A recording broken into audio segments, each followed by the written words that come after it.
Bonjour à tous, c'est Sandstorm, bienvenue sur le site justegeek.fr. Dans cette vidéo, je vais vous proposer une présentation de la montre LG G-Watch Air. Alors pourquoi vous proposer cette présentation, puisque la montre existe déjà depuis quelques mois? Tout simplement car je viens d'en acheter une, et comme elle est toujours en vente, je me suis dit que ça pouvait être intéressant. Alors c'est une montre qui m'intéressait depuis un sacré moment, sauf qu'à 300 € la montre, pour moi c'est un tarif prohibitif. Donc j'ai attendu, et en fait il y a quelques jours j'ai eu la chance de tomber sur une promotion chez Boulanger, où la LG G-Watch Air était vendue 149 € ou 159, je sais plus trop. En tout cas à ce prix-là, je me suis laissé tenter. Je vous propose donc un déballage, et ensuite j'aborderai les caractéristiques de la montre, son design et son fonctionnement. Alors au niveau du déballage, voici donc la boîte de la LG G-Watch Air. Alors ce déballage est un peu cheaté puisque j'ai déjà déballé en fait la montre puisque je m'en sers depuis 2 ou 3 semaines. À l'intérieur de la boîte, vous avez bien évidemment la montre, mais également un manuel d'utilisation, le socle pour la recharger, le câble USB micro USB et l'adaptateur secteur si j'arrive à le sortir. Voilà. Puisque j'aborde les accessoires, je vais vous parler du socle. Si vous retournez la montre, vous pourrez constater qu'il y a des connecteurs. C'est grâce à ceux-ci que la montre se recharge puisque contrairement à la Moto 360, le chargement ne se fait pas par induction. Les connecteurs sont placés sur un seul côté de la montre. Il y a donc un sens à observer pour la poser sur son socle. La connectique est aimantée, de ce fait, la montre tient bien sur le socle.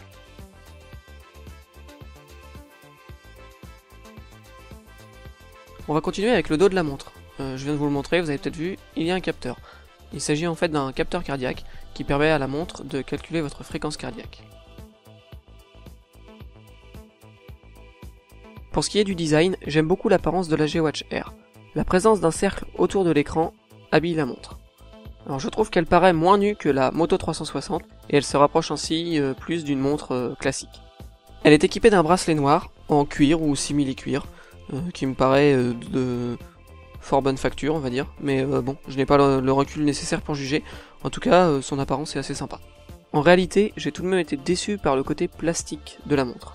Sur les photos, elle paraissait assez classe, mais en vrai, on pourrait presque croire qu'il s'agit d'un jouet en plastique. Bon, finalement, on s'y fait. L'effet était, je pense, accentué par le film mat que j'avais mis pour protéger l'écran, en attendant d'avoir ma protection en verre trempé. Maintenant que j'ai la protection écran en verre trempé, elle a quand même un peu plus l'allure d'une vraie montre. Pour ce qui est de son fonctionnement, la LG G-Watch Air tourne sous Android Wear, donc comme la G-Watch première du nom ou la G-Watch Urban, et comme également la Moto 360 que j'avais pu tester précédemment. Alors l'écran peut rester allumé en permanence ou bien il peut passer en veille, ce qui permet d'économiser un peu de batterie, donc c'est au choix, ça c'est vous qui voyez. Un geste simple du bras ou un appui sur le bouton permet de réveiller l'écran de la montre. Pour le fonctionnement, c'est identique à ce que j'avais eu l'occasion de montrer lors de ma présentation de la Moto 360.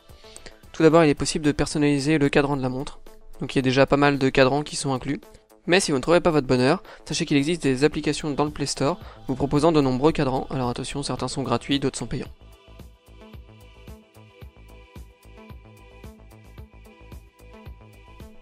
En glissant vers le bas, on accède au réglage des notifications.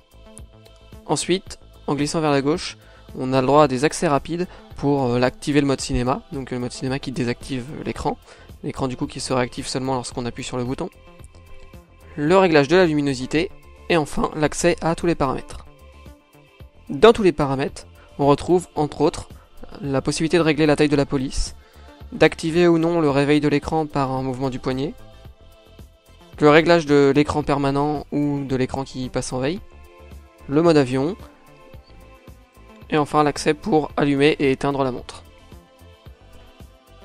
La montre est capable d'afficher toutes les notifications qui s'affichent sur votre téléphone.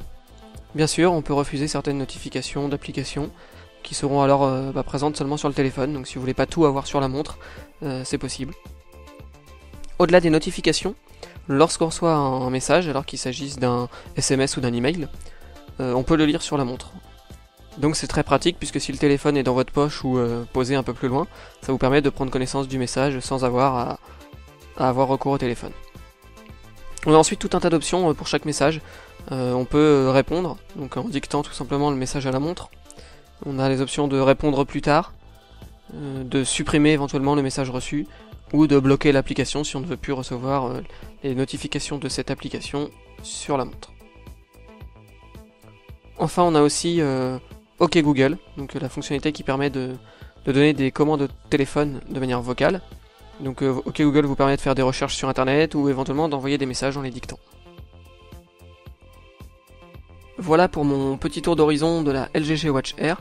N'hésitez pas à partager cette vidéo et à aller lire l'article associé si vous ne l'avez pas encore fait sur le site www.justegeek.fr. A bientôt pour une prochaine vidéo.